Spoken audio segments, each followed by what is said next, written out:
2.3, a patch which is going to be bringing a few pretty large-ish changes to Warlords of Draenor. Now, I would have got this video out yesterday, but I was in the middle of a game jam, so yeah, I was kind of busy working. Anyway, what's far more interesting is that a lot of what they added in this patch perhaps might have quite the bearing on Legion. So anyway, according to the devs, much of this patch surrounds the idea of making dungeons more relevant, because that is one of the things they wanted to do in Legion, and that desire absolutely exists for Warlords. There are some things that aren't related to dungeons in this video and in the patch, but we're just going to cover dungeons first and the changes. So let's get right into the changes, then we'll get into analysis. First of all, VP, Valor points, are coming back to the game. Instead of adding a bunch of new rewards though, they're just adding Mists of Pandaria-like item upgrades, where you can purchase 2 upgrade levels of 5 each for a total of 10 item levels. You get Valor from your first heroic of the day, doing a mythic dungeon, of course they're on a weekly lockout, and also doing the weekly bonus events and completing a Raid Finder wing for the first time that week, if you really want to make yourself sad, which I suppose is your own choice. Anyway, there are also changes coming to mythic dungeon gear. It can now drop, this is 685 and 725, with the higher eye levels being the most rare, and there's also a chance of an heirloom trinket which scales up to level 110. Baleful items have also been changed. They can now drop anywhere between 655 and 695. So essentially, the stuff that's baleful gear or from mythic dungeons can drop in increments from its base eye level today all the way up to even above its Warforged in the case of the mythic dungeon stuff. So I'm just going to go through my thoughts on the changes here, starting off with the upgrades. So adding upgrades at this point kind of makes sense. They're clearly having problems with Hellfire Citadel completion rates, plus at the later stages of the expansion they probably want to give players a push along through that content anyway. Of course, there is the fact that if you put a carrot there are people who will come. Mists of Pandaria implemented loads of retention mechanics in terms of VP boosts, and boosts to your Black Prince rep, various things like that, which seemed to maybe have a good effect on the amount of people that stayed in the game. Perhaps they're using mechanics like that too much and there's been a diminishing effect, but it would seem like this is maybe some sort of way to cease the flood of people who could be leaving. The game has certainly been tanking in terms of subs. It's likely the Q3 2015 will be significantly lower than the currently known 5.6 million, and I think this absolutely is a way to make the current slate of Warlords of Draenor content last a little bit longer. Perhaps more so the things I'm going to get into after I talk about the item level changes, but still, this stuff will probably lead to some people playing the game more.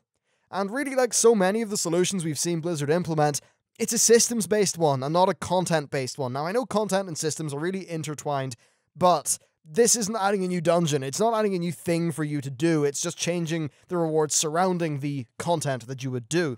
At this late stage of the game, I mean, I say that, it's not even been a year since it came out. I suppose it's okay for it to be like this, but if patch 6.2 had have brought new dungeon content, then adding a system like this would have been more effective. Anyway, moving on into Legion, I hope that Valor points do continue to exist, but of course I hope they put more tangible rewards into the game. That will probably happen though. With this being such a late addition, I think adding a bunch of new items that would have competed with the current system would have ended up being maybe a little bit awkward. Anyway, let's move on to the dungeon stuff. So, Mythic Dungeon gear going all the way up to 725 is just another way of encouraging people to rerun content, which I'm sort of okay with if it's maybe a bit less RNG based. This is just another example of RNG playing a massive part in the game's gearing process. This undercuts some content, and I think honestly, I think this is mind-bogglingly not a good thing for the game. Okay, maybe one level of Warforged, I mean, if you really want to, but having this many item level brackets, not much stuff going on, I think it's too much. I think it's adding to the stage where gear is less readable, it's less exciting, and it's just it's a clustered mess. With there's just being so many item level brackets, getting to the stage where if you have your golden bracers of I don't know, of the dog's bollocks, you'll be upgrading it with a different version of the same item with different procs and affixes. I don't think that's clearly readable. I don't think that's exciting. If that is a template for how Legion dungeon gear is going to be, I'm very worried indeed. Now, the same stuff goes for the Baleful gear, and that it can Warforge its way all up to 695, but also have increments that are sort of below that. Again, I don't really think that respects people's time. Two people who put in equal effort and equal skill will get different outcomes based on RNG, and while that always has been the case to a degree, I think that degree is now far larger. Yes, it creates opportunities for good luck, but it also creates opportunities for bad luck, and I don't think it's overall a good thing for the game. Now, these RNG elements also play into the currency system that they're adding. Players are not going to want to upgrade a bit of gear unless it's close to a perfect roll, i.e. it's got good stats and a high item level. Why spend ages farming VP to upgrade an item level 700 item to 710 when you can keep on killing stuff and proc a bit of gear that's 710 anyway? Why bother upgrading your 710 when you can proc a 720?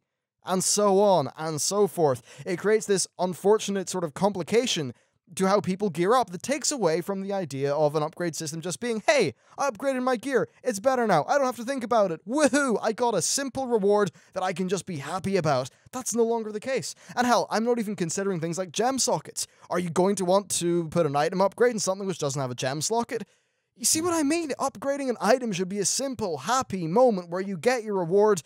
You know, the idea of, Sid Meier saying game development or game design is about creating a series of interesting choices. Yes, it's about creating interesting choices which lead up to getting a reward, not making the reward itself something that involves spreadsheets and AskMrRobot.com and things that take you out of the game, take you out of the immersion, and that are not fun.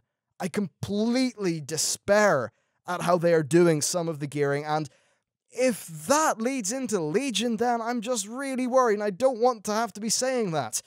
But what does make me happy is they are bringing currencies back. That's definitely a good thing, and hopefully, and of course I've went into depth about that already, but hopefully they, they managed to make a very interesting implementation of those for Legion that maybe has got lots of, gear items and things like that, but also maybe some cosmetic items so that after you have acquired gear, you can then choose to spend them on other things, which are maybe a little bit more fun, whimsical. Anyway, with that said, let's go on to the good stuff. So the Grove Warden mount has been changed from being an in-game store mount, as it was first advertised, to being an in-game reward. That's brilliant. You get it from killing Heroic Archimond, which, essentially, you get an item from Archimond, that takes you to the Druids in Moonglade, and then from there you earn the mount via a quest, which apparently will give us some hints about Legion. It's definitely lovely to see a store mount not being a thing, especially since the darn Moose was a part of the Legion fucking filter trailer? No, feature trailer. Trembling over my own darn words.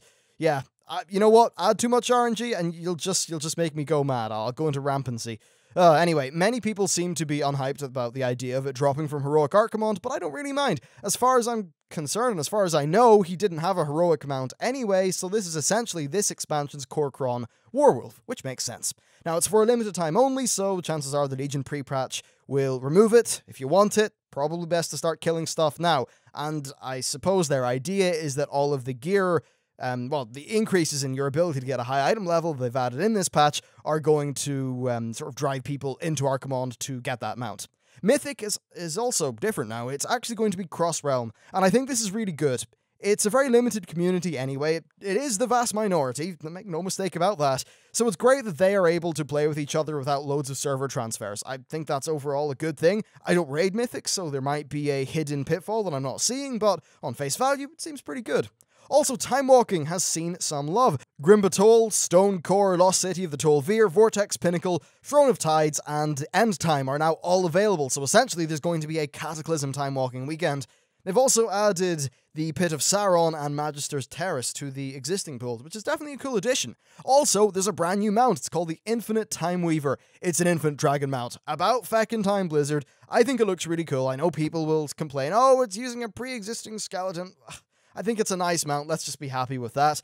It's a random drop from Time Walking bosses, and I think that's really fine. I am pro the idea of having things like, say, the Blue Drake from Scaldi, or whatever he's called, who's the second boss of Utgard, or the first boss. One of the bosses in Utgard Pinnacle. No, he's the third. But anyway, I like the idea of mounts coming from dungeons, so this is a mount coming from a dungeon. Overall, I like it, and it's probably something that you'll pick up while you are trying to get the pre-existing Time Walking boss mounts, which are via the Time Warp Badge deterministic currency system. So overall, I think that is, it's good. We have seen lots of updates and upgrades to the Time Walking system, and it's definitely in a better state than it started off in. Also, Arena Season 3 is a thing.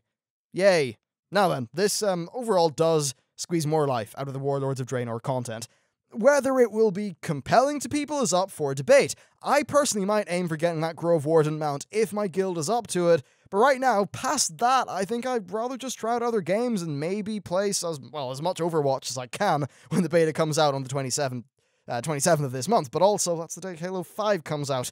So there will be a bit of a tricky conundrum when that happens. So this sort of squeezing of Warlords of Draenor content, paired with the lack of Legion information since August, kind of, anyway, actually puts the release date of Legion maybe being a bit closer to the WoW movie's June release date than, say, the end of Q1, which would have been March, which is what a few of us hopefully thought. Now, a decent-ish way of estimating things is looking at, say, a PvP season and how long that might last. Well, the shortest PvP season ever, from what I hear, was 17 weeks. Now, if that season was to start at the beginning of November, then that would put the Legion pre-patch at being the 28th of February 2016, and I think that's an overall pretty reasonable date for that to happen. Of course, if the Warlord or the Legion pre-patch was to maybe happen in, say, December or January, then them putting out this patch right now would make absolutely no sense. So I'm confident enough in thinking that this maybe puts us back to a more Q2-ish, perhaps late Q2-ish date for the Legion actual release. It's a bit of a pity. It'll mean essentially a year of patch 6.2. Oh boy, yeah, that just sounds great. Anyway, that's basically it for this video. I know there's been a mix of the good and a mix of the bad. I think the good's very good, the bad's really potentially very bad. As always, we will have to see how things pan out, but I would say that if this gearing system is a colossal fuck-up right now, then that's probably for the best, because it means it won't make it into Legion, so maybe it's a chance for them to fail now, and not fail later. But anyway, it's with those trepidatious words that I leave you for today.